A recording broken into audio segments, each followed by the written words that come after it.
Hello friends. Welcome once again to your own channel, Enlightenment Journey. Friends, today we're going to talk about a truth that we live with every day, yet fail to see. We are all travelers. This name isn't just for the channel, it's the truth of our lives. We came into this world with a purpose, but somewhere along the way, we got lost. Think of it like this. A father tells his son, "Son, go buy some milk from the market." But on the way, the boy starts playing with his friends, kicks a ball around, eats some sweets, and by the time he reaches home, he's completely forgotten to bring the milk. That's exactly who we are. Our life had a purpose, self-realization, peace, or connecting with God.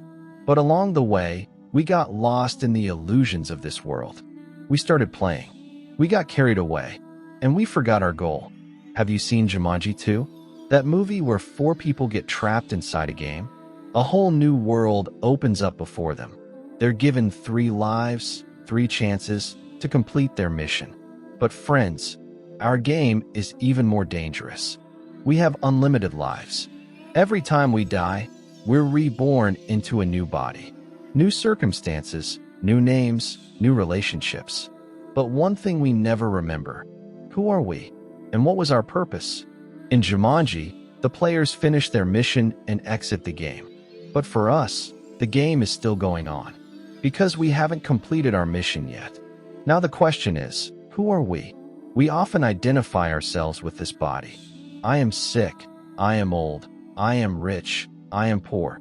But have you ever wondered, are we really this body? No. This body is just a mixture of 5 elements: earth, water, fire, air, and space.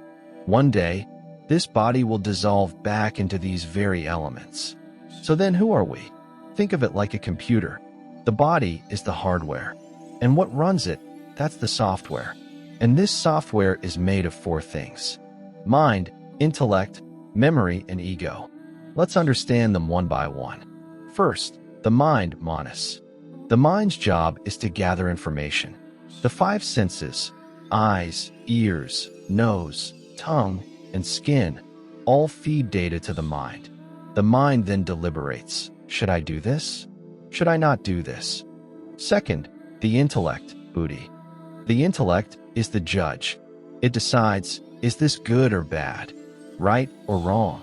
It's the intellect that protects the body. Third, memory, Chitta.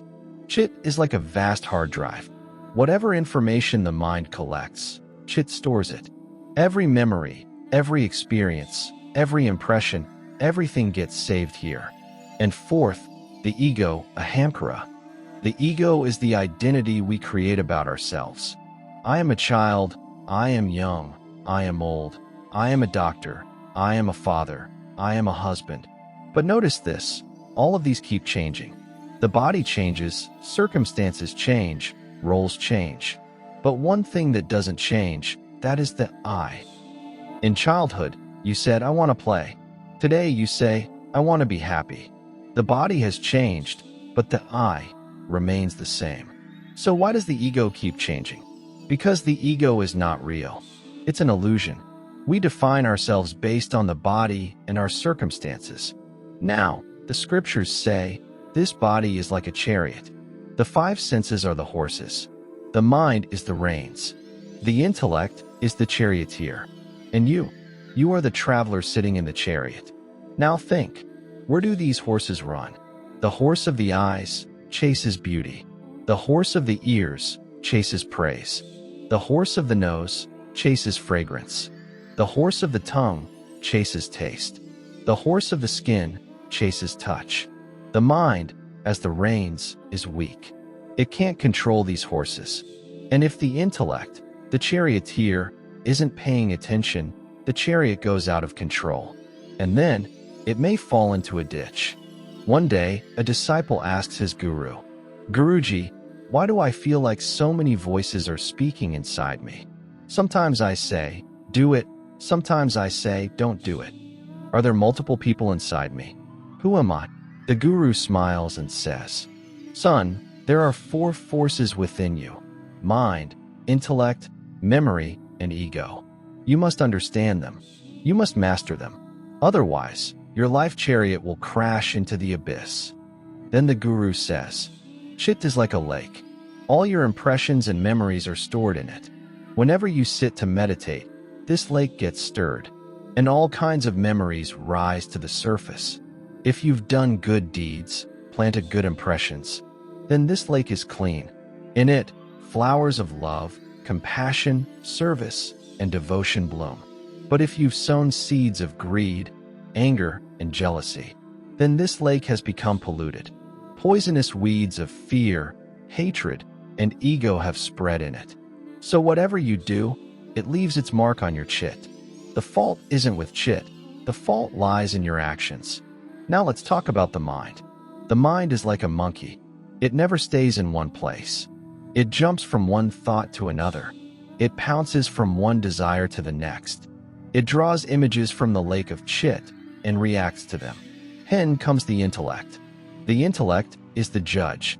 But when the ego dominates the intellect starts changing its verdict. What was wrong begins to feel right. What was harmful starts to feel beneficial. And then, you can no longer make your own decisions. So friends, this is our inner battle. For forces and one soul sitting in the chariot. If you use your wisdom to rein in the mind, make the intellect your true charioteer, purify your chit, and let go of the ego. Only then will your life chariot move on the right path. Only then will you reach your goal. Only then will you be able to exit this endless game. So today's message is this. Asterisk, wake up, traveler. Your goal is still ahead.